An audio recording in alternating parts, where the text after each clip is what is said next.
и обществени места. Включени са и търговски обекти и питейни заведения. Само през вчерашния ден от звената за български документи за самоличност, които са в Столичната дирекция на вътрешните работи и областните дирекции на МВР, са издадени 166 удостоверения, заместващи личната карта за гласуване в изборния ден. За новините Даниел Инков. 7 партии имат шанс да влязат в парламента, ако изборите бяха днес. Това сочат данните на социологическата агенция Market-Links.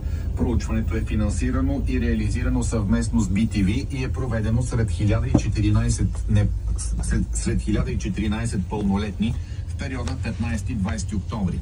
Данните обобщава Светослава Кузманова.